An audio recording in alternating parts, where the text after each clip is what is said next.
എല്ലാ കൂട്ടുകാർക്കും ദാസേട്ടൻ കിച്ചണിലേക്ക് സ്വാഗതം. എല്ലാവർക്കും സുഖമാണല്ലോ. ഇന്നത്തെ എൻ്റെ റെസിപ്പി ചോറിനൊപ്പം കഴിക്കാനുള്ള ഒരു അടിപൊളി പൊട്ടറ്റോ ഫ്രൈൻ്റെതാണ്. വീഡിയോ ഇഷ്ടപ്പെട്ട് കഴിഞ്ഞാൽ ഒന്ന് ലൈക്ക് ചെയ്യുക. പിന്നെ ആദ്യമായിട്ട് കാണുന്ന കൂട്ടുകാരുണ്ടെങ്കിൽ ഒന്ന് സബ്സ്ക്രൈബ് ചെയ്യണേ. കൂടെ ബെല്ലൈക്കൺ അമർത്തി ആ ഓൾ എന്ന ഓപ്ഷൻ കൂടി ഒന്ന് കൊടുക്കാൻ മറക്കല്ലേ. അതിനായിട്ട് ഞാനിവിടെ ഒരു 3 മീഡിയം സൈസ് പൊട്ടറ്റോ തോലെല്ലാം കളഞ്ഞ് എടുത്തിട്ടുണ്ട്. ഇനി നമ്മൾക്കത് കട്ട് ചെയ്ത് വരണം. അപ്പോൾ നമ്മൾ പൊട്ടറ്റോ ഇതുപോലെ നീളത്തിലും ഇതേ കനത്തിലുമാണ് കട്ട് ചെയ്യുന്നത്. ഇതേ കനത്തിൽ. അപ്പോൾ എല്ലാ പൊട്ടറ്റോയും ഞാൻ അതേപോലെ തന്നെ കട്ട് ചെയ്തെടുത്തിട്ടുണ്ട്. ഇനി നമുക്ക് അതൊന്ന് കഴുകി വൃത്തിയാക്കി വെള്ളം വാർത്തെടുക്കണം. ഞാൻ ഇനി അതിലേക്ക് ഒരു 8 വെള്ളുള്ളി ഇതുപോലെയുള്ളത് ഇതേപടി ചതച്ച് കൊണ്ടുവരികയാണ്. കാരണം തൊലി കളയാതെ തന്നെ ചതച്ചെടുക്കുക.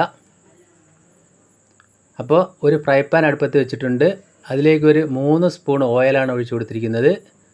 ഇപ്പോൾ നമ്മൾ ലോ ടു മീഡിയം ഫ്ലെയിമിൽ ഇട്ടിട്ടുണ്ട്. എണ്ണ ചൂടായി വരുന്ന സമയത്ത് ഒരു 3/4 സ്പൂൺ കടലപ്പരിപ്പാണ് ചേർത്ത് കൊടുത്തിരിക്കുന്നത്. കടലപ്പരിപ്പില്ലെങ്കിൽ ഉഴുന്ന് പരിപ്പായാലും മതി. ഈ കടലപ്പരിപ്പ് നല്ലതുപോലെ ചുവന്ന് വരട്ടെ. ഈ സമയത്ത് നമ്മൾ അതിലേക്ക് ഒരു 1/4 സ്പൂണ് ചെറിയ ജീരകം ചേർത്ത് കൊടുക്കാം. കൂടെ നമ്മൾ നേരത്തെ ചതച്ച വെള്ളുള്ളി കൂടി ചേർത്ത് കൊടുക്കണം. വെള്ളുള്ളി ചേർത്ത് നമ്മൾ ഒന്ന് വഴറ്റിയതിന് ശേഷം, ഒരുപാട് അങ്ങോട്ട് വഴറ്റിപ്പോകരുത്, കാരണം അത് കരിഞ്ഞു പോകും. അപ്പോൾ നമ്മൾ നേരത്തെ പൊട്ടറ്റോ കഴുകി വാർത്ത് വെച്ചിട്ടുണ്ട്. അതും കൂടി അതിലേക്ക് ഇതുപോലെ ചേർത്ത് കൊടുക്കുക. നല്ലതുപോലെ വെള്ളം വാർത്തതിന് ശേഷമാണ് ചേർത്ത് കൊടുക്കാനായിട്ട്. ഇതിൽ നമ്മൾ എക്സ്ട്രാ വെള്ളമൊന്നും വേവിക്കുമ്പോൾ ചേർക്കുന്നേ ഇല്ല. പൊട്ടറ്റോ ചേർത്ത് കഴിഞ്ഞ് നമ്മൾ നന്നായിട്ടൊന്ന് മിക്സ് ചെയ്ത് കൊടുക്കുക. ഇതേപോലെ ചെയ്യാത്തവർ എന്തായാലും ഒന്ന് ചെയ്ത് നോക്കുക. അപ്പോൾ നല്ലതുപോലെ നമ്മൾ ആ പൊട്ടറ്റോ ഒന്ന് നല്ലതുപോലെ മിക്സ് ചെയ്ത് കൊടുക്കാം.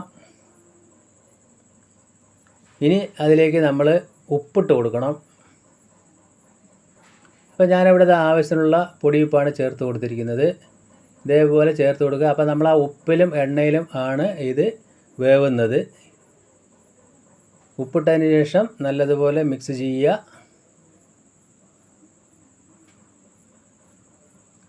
എന്നതിന് ശേഷം ഇതൊരു 3-4 മിനിറ്റ് നമ്മൾക്കൊന്ന് മൂടി വെക്കണം. അപ്പോൾ ആ ഉപ്പിലും എണ്ണയിലും അതൊന്ന് ആവിയിൽ നല്ലതുപോലെ വെന്തോളും. എല്ലാവർക്കും അറിയാവുന്ന കാര്യമാണ്, പൊട്ടറ്റോ ഒക്കെ പെട്ടെന്ന് വെന്ത് കിട്ടും. അപ്പോൾ ഒരു 3-4 മിനിറ്റ് കഴിഞ്ഞു. അപ്പോൾ ഞാനിതാ തുറന്ന് നോക്കുന്ന സമയത്ത് പൊട്ടറ്റോ അധികം വെന്തിട്ടില്ല. ഒരു 3/4 വേവേ അത് ആയിട്ടുള്ളൂ. അപ്പോൾ നമ്മൾക്കിത് ഒന്നുകൂടി ഒരു 3 മിനിറ്റ് കൂടി അടച്ചു വയ്ക്കാം.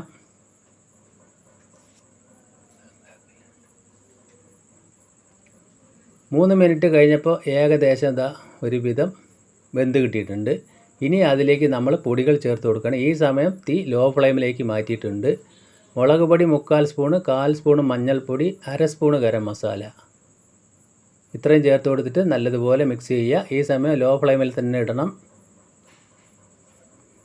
അപ്പോൾ ലഞ്ച് ബോക്സിൻ്റെ കൂടെയൊക്കെ കൊടുത്തുവിടാൻ പറ്റിയ നല്ല അടിപൊളി റെസിപ്പിയാണ്. ആരും ഇത് കഴിക്കാതിരിക്കില്ല. കുട്ടികൾ മുതൽ മുതിർന്നവർക്ക് വരെ നല്ലതുപോലെ ഇഷ്ടപ്പെടും. പിന്നെ ആ ജീരകവും വെള്ളുള്ളിയൊക്കെ ചേർന്നുകൊണ്ട് തന്നെ ഗ്യാസിൻ്റെ പ്രശ്നങ്ങളോ അങ്ങനത്തെ ഒന്നും ഉണ്ടാവില്ല. ഇപ്പോൾ നമ്മളത് നല്ലതുപോലെ മിക്സ് ചെയ്തിട്ടുണ്ട്. ഇപ്പോൾ നമ്മൾ കണ്ടില്ലേ, വീഡിയോയിൽ കണ്ടാലറിയാം പൊട്ടറ്റോ ഒക്കെ നല്ലതുപോലെ വെന്ത് വന്നിട്ടുണ്ട്. ഇനി അതിലേക്ക് ഒരു 1/4 സ്പൂണ് കുരുമുളക് പൊടി കൂടി ഞാൻ ചേർത്ത് കൊടുത്തിട്ടുണ്ട്. അപ്പോൾ നമ്മളിതിനെ മെഴുക്ക് വരട്ടിയെന്നോ ഫ്രൈ എന്നോ എന്ത് വേണമെങ്കിലും വിളിക്കാം. എന്തായാലും ഇത് ചോറിൻ്റെ കൂടെ കഴിക്കാൻ നല്ലൊരു റെസിപ്പിയാണ്. ഇതുപോലെ ചെയ്യാത്തവരുണ്ടാവില്ല. ഇനി അതിലേക്ക് കുറച്ച് കറിവേപ്പില കൂടി ചേർത്തിട്ട് ഞാൻ അതിൻ്റെ ഫ്ലെയിം ഓഫ് ആക്കുകയാണ്. ഇത്രയേ ഉള്ളൂ, നമ്മുടെ സൂപ്പർ പൊട്ടറ്റോ ഫ്രൈ ഇവിടെ റെഡി ആയിട്ടുണ്ട്. അപ്പോൾ അതിൻ്റെ ഫ്ലെയിം ഓഫ് ആക്കിയതിന് ശേഷം ഞാനൊരു 2 മിനിറ്റ് മൂടി വയ്ക്കുന്നുണ്ട്. എന്നിട്ട് ഉപയോഗിക്കാം.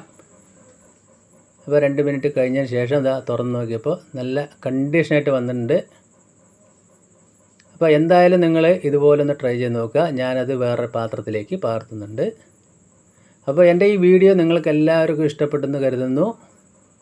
പൊട്ടറ്റോ ഉണ്ടാക്കാത്തവരായിട്ട് ആരും ഉണ്ടാവില്ല. ഇതുപോലെ ഒന്ന് പരീക്ഷിച്ച് നോക്കുക. എല്ലാവരും ഇത് ഇഷ്ടപ്പെടും. അപ്പോൾ ഞാനത് ചോറിൻ്റെ കൂടെയാണ് കഴിക്കുന്നത്. അപ്പോൾ ഇതിൻ്റെ കൂടെ തൈരാണുള്ളത്. തൈരും പച്ചമുളകും കൂടി മിക്സ് ചെയ്തതാണ്. അതിൻ്റെ കൂടെ ഈ പൊട്ടറ്റോ ഫ്രൈയും പിന്നെ നമുക്ക് ഇന്നൊരു ക്യാബേജിൻ്റെ തോരനുണ്ട്. അപ്പോൾ തൈര് സാദത്തിൻ്റെ കൂടെ അത് ഏറ്റവും ചേരുന്ന ഒരു പൊട്ടറ്റോ ഫ്രൈ തന്നെയാണ്. വീണ്ടും നല്ല വീഡിയോയുമായിട്ട് കാണാം. Thank you.